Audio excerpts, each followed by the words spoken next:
kata Hadratus Syekh Hasyim Asy'ari, dari dulu penduduk Indonesia, penduduk Nusantara ini satu mazhab.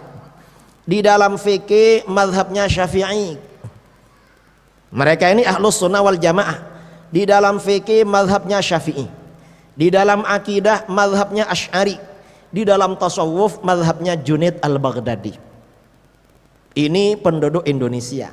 Kemudian menjelang kemerdekaan atau menjelang berdirinya dua ormas besar, Muhammadiyah dan NU, karena Muhammadiyah lebih dulu berdiri daripada NU.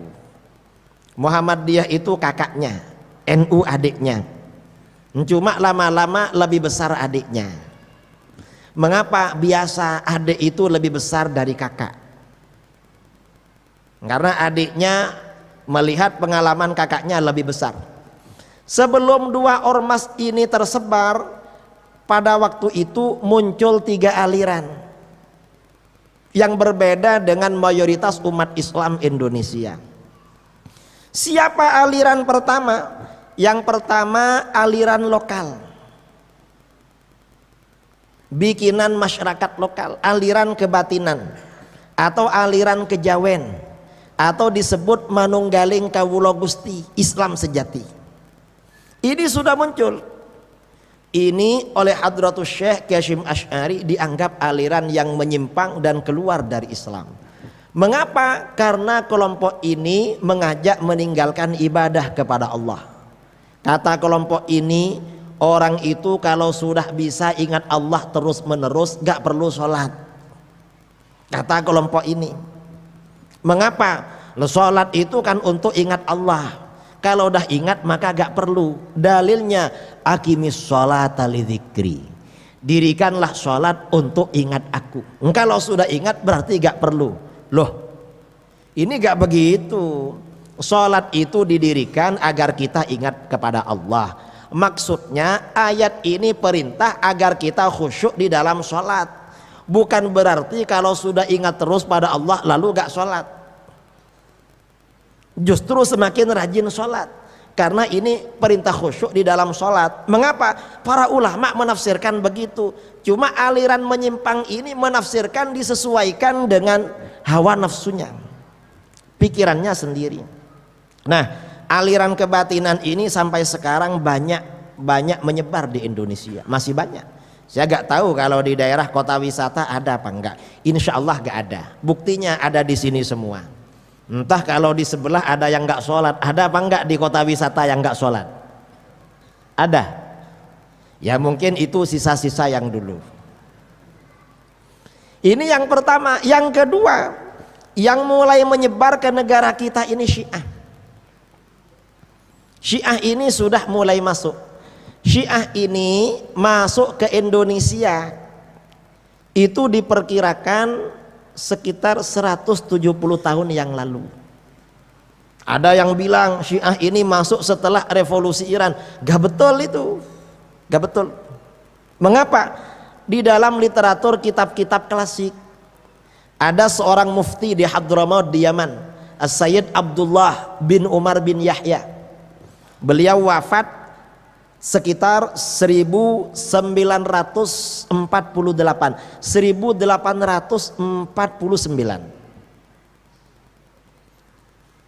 Itu ada orang-orang Jawa minta fatwa kepada beliau. Sayyid, gimana hukumnya? Ada sebagian masyarakat di Jawa kalau hari Asyura mengamalkan ritual orang-orang Syiah. Gimana ritual orang-orang Syiah? 10 Muharram mereka berkumpul berpakaian hitam-hitam, bukan jaket hitam ya, ini kan jaket, berpakaian hitam-hitam, laki perempuan, lalu mukul-mukul pipi sambil berzikir, ya mazlum ya Husain, ya mazlum ya Husain, meratapi gugurnya Sayyidina Husain. Apa kata beliau? Ini amalan yang sangat haram. Kata beliau, ini bukan haram ini, tapi syadidatut tahrim, sangat haramnya. Haram sangat. Haram keras. oleh beliau. Ini sudah masuk ke Indonesia waktu itu, ke Jawa, Syiah. Ini aliran yang kedua. Kemudian dan Hadratus Syekh sangat keras menyikapi Syiah. Mengapa? Syiah ini bahaya. Karena sebagian pemikirannya sampai pada stadium kufur, keluar dari Islam. Kemudian aliran yang ketiga, karena pada waktu itu, sebelum itu di Mesir ya, di Mesir setelah Daulah Utsmaniyah ini lemah, di Mesir ini ada seorang tokoh yang terpengaruh dengan dunia barat, Syekh Muhammad Abduh. Syekh Muhammad Abduh ini menjadi mufti Mesir. Syekh Muhammad Abduh ini melakukan modernisasi Universitas Al-Azhar, kemudian juga modernisasi pendidikan Mesir. Pengaruh dari Syekh Muhammad Abduh ini menimbulkan dua aliran. Apa? Yang pertama condong ke liberal. Ini Muhammad Abduh. Karena Muhammad Abduh terpengaruh dengan pemikiran dunia barat.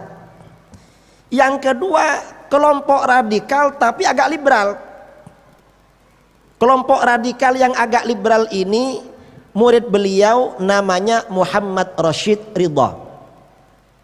Muhammad Rashid Ridha ini secara pemikiran di satu sisi beliau ini terpengaruh dengan pemikiran pembaharuan dari Saudi Arabia, Syekh Muhammad bin Abdul Wahab yang kita kenal dengan nama Wahabi dan Salafi. Karena beliau terpengaruh dengan pemikiran ini, maka beliau agak radikal. Apa radikalnya? Mudah membid'ahkan, menyesatkan orang. Tetapi beliau juga agak liberal, terpengaruh dengan gurunya. Karena Syekh Rashid Ridha ini ada hubungan dekat dengan penguasa Saudi Arabia, Raja Abdul Aziz pada waktu itu. Kitab-kitab yang berfaham Salafi atau Wahabi banyak diterbitkan oleh beliau. Beliau juga terpengaruh dengan gurunya Syekh Muhammad Abduh. Karenanya kelompok radikal yang agak liberal ini pada waktu itu sudah masuk ke Indonesia.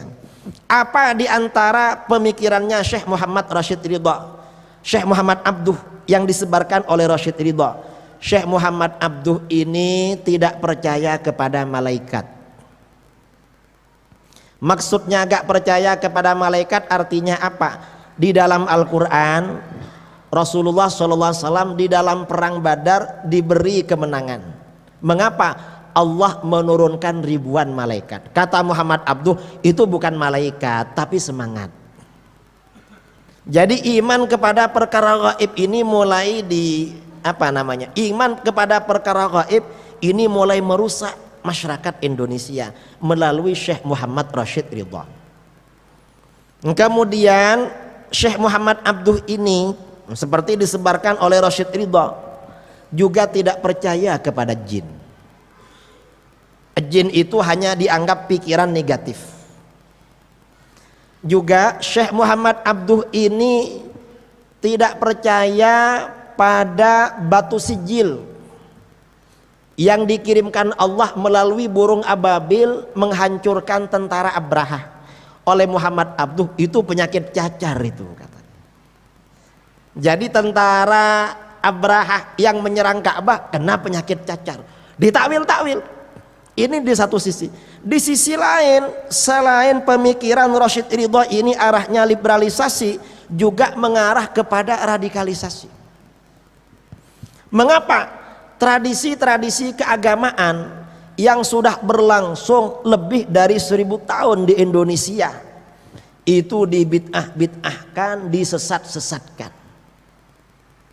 Ini oleh Syekh Muhammad Abduh, oleh Rashid Ridha yang dikembangkan di Indonesia. Apa contohnya? Contohnya seperti ziarah kubur, itu dilarang. Kemudian juga seperti selain ziarah kubur ya banyaklah pikiran-pikiran lain yang disebarkan ini. Akhirnya apa? Untuk membendung 3 pemikiran ini yang pada waktu itu benar-benar mengoyak, merusak persatuan umat Islam. Sementara umat Islam masih dijajah Belanda, belum terlepas, ini sudah bertengkar dengan kawannya sendiri. Hadratus Syekh Ki Hasyim Asy'ari menulis kitab berjudul Risalah Ahli Sunnah wal Jamaah, tebalnya 40 halaman. Padahal waktu itu aliran yang menyimpang baru 3. Sekarang ini aliran menyimpang di negara kita bukan 3.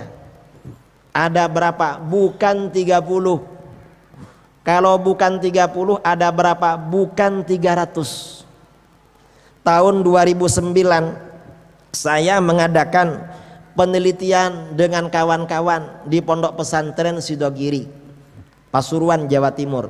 Aliran sesat sekitar Jawa Timur itu diperkirakan ada 300 macam. Itu sekitar Jawa Timur. Setelah saya keliling-keliling dari Sabang sampai Jayapura, saya pikir aliran sesat di negara kita ini bukan 300, mungkin ada 3000 dari banyaknya. Jangan dikira gak ada aliran sesat. Iya, sampian sholat di sini, tetangga sampian yang gak sholat kira-kira ikut apa itu? Belum tentu ikut apa. Yang kita ini gak tahu. Kira-kira 4 tahun yang lalu MUI Kabupaten Jember berhasil mendeteksi adanya aliran baru sudah lama, namanya Orhibah, olahraga hidup baru. Aliran ini kalau pagi-pagi menyembah menghadap matahari, ini sudah puluhan tahun. Orang yang ngaku nabi aliran ini dikubur di hutan antara Banyuwangi dan Situbondo. Setiap tahun ribuan jamaahnya datang ke sini dari seluruh Indonesia. Yang lucu, khalifahnya, katanya khalifahnya nabi yang mati itu, yang ngaku nabi yang mati itu tinggal di perumahan di Jember tempat saya ngasih pengajian rutin. Ternyata di tempat itu ada khalifahnya itu. Makanya sekarang kan sering ada isu-isu khilafah, mungkin itu khilafahnya. Kita nggak tahu khilafah yang mana. Ini banyak aliran sesat di negara kita. Kira-kira kalau Ki Hasyim Asy'ari hidup sekarang, aliran sesat sudah ratusan. Dulu masih 3, kitabnya 40 halaman. Kira-kira berapa jilid yang beliau tulis itu? Sekarang ini dengan banyaknya aliran seperti itu, jarang guru-guru kita, ulama-ulama kita yang menulis, yang memperhatikan. Mengapa? Husnudzon kita mungkin beliau sibuk mengajar santrinya, itu husnudzon ya. Atau mungkin beliau gak dengar kabar karena kita gak laporan pada beliau.